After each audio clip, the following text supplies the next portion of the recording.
Bonjour et bienvenue, voici notre tour d'horizon économique, géopolitique, sanitaire et boursier. Nous sommes le mardi 4 janvier et pour comprendre comment tourne cette planète finance, où elle ne tourne pas, elle monte comme une fusée, c'est sur la bourse au quotidien et nulle part ailleurs. Et l'épisode du jour s'intitulera Tout et son contraire et inversement. Bon, commençons par la bonne nouvelle. Le CAC 40 nous gratifie d'un second record historique consécutif après le timide plus 0,7% qu'on avait connu hier, aujourd'hui on y va, franco de port, avec plus 1,6 à plus de 7333 points. Alors, deux records consécutifs pour démarrer l'année. Je ne me souviens pas d'avoir vu ce scénario au XXIe siècle. Enfin, peu importe, peut-être qu'on retrouvera quand même des scénarios comparables, peut-être début 2016 ou 2017. En tout cas, on en est déjà à plus 2,3 depuis le 1er janvier. À ce rythme, on dépassera même les 250% de hausse d'ici la fin de l'année. Le CAC 40 à 7330, on l'attendait éventuellement à 7500 pour le milieu de l'année, et encore dans l'hypothèse où l'inflation se calmerait, eh bien cette inflation, on la retrouve aujourd'hui officiellement à plus 2,8% en France, sachant qu'outre-Rhin, c'est quasiment le double. Et ça va peut-être commencer à préoccuper un petit peu les marchés obligataires. Et c'est là où je voulais en venir avec mon titre, Tout et son contraire. C'est-à-dire que vous avez des marchés qui pensent que tout va bien se passer. Nouveau record, d'ailleurs, j'ai oublié de le mentionner, à Wall Street, donc je vous le donne en direct.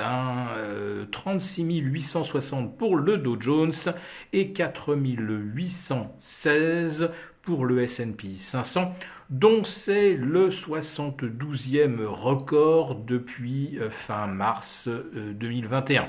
Oui, je sais, on compte le nombre de records par rapport au 1er janvier, mais on peut très bien s'amuser aussi à compter le nombre de records par rapport au premier record de l'année précédente. Donc voilà, ça en fait 72 en l'espace de 180 séances, autrement dit, pratiquement un record tous les 3 séances. Ce n'est pas rien. Bon, je voulais en revenir à ces marchés obligataires qui, eux, au contraire, semblent prendre en compte l'hypothèse inflationniste. Et à Wall Street, ça nous a donné hier l'une des plus mauvaises séances depuis le 10 novembre 2021, avec des T-bonds qui se sont tendus de plus 12 points à 1,61 et on les retrouve aujourd'hui à 1,64,5. Autrement dit, ça fait plus 15,5 points en l'espace de 2 séances. On est même à plus 16 points en 48 heures pour le 30 ans américain que l'on retrouve au-delà des 2,05.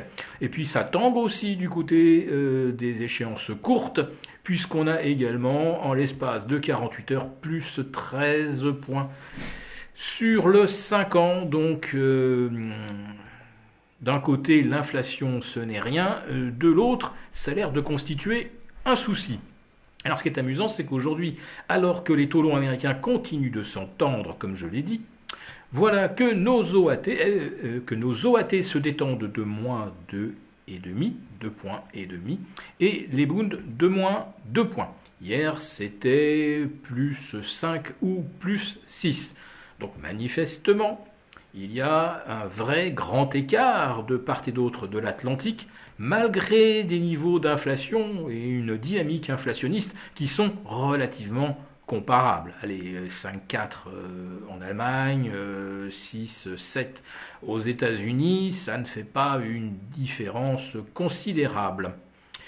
Alors aux États-Unis, d'après l'analyse de la courbe de taux, qu'est-ce que nous disent ces hausses depuis 48 heures? Eh bien, que la Fed pourrait commencer à augmenter ses taux d'intérêt dès fin mars, sitôt arrêté le quantitative easing.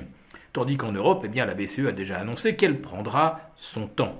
Alors si effectivement on a plus 25 points dès fin mars et non pas dès fin mai ou début juin, eh bien l'attrait du dollar augmente sérieusement.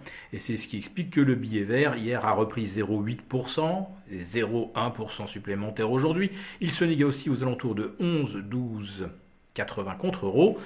Il va falloir surveiller de près ce qui se passe sur le marché d'échange, car si le dollar arrive à monter jusqu'à 1,1230 contre euro, alors là, il entamera une deuxième vague de progression moyen terme.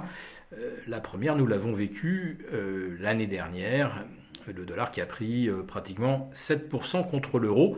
Il pourrait en prendre 5 de plus s'il parvenait à franchir les 1,1230. Alors bien sûr, ça modifierait à notre avantage les parités monétaires, puisque l'Europe apparaîtrait du coup beaucoup plus concurrentielle que les États-Unis. Sauf que, qu'est-ce qu'exportent les États-Unis? Regardez autour de vous. Qu'est-ce que vous détenez chez vous qui vient des États-Unis? Peut-être à part un abonnement Netflix ou Disney. La réalité, c'est que les États-Unis, finalement, peuvent assez facilement supporter un dollar plus fort parce qu'ils ne sont pas de grands exportateurs et qu'en plus, eh bien, un dollar fort, ça leur permettrait de limiter l'inflation, alors que nous, non. Voilà, donc journée de record tous azimuts sur les marchés, mais déjà un petit peu d'inquiétude sur l'obligataire. On vous en reparle dès demain. Si cette vidéo vous a plu, n'hésitez pas à nous mettre un pouce. À très bientôt.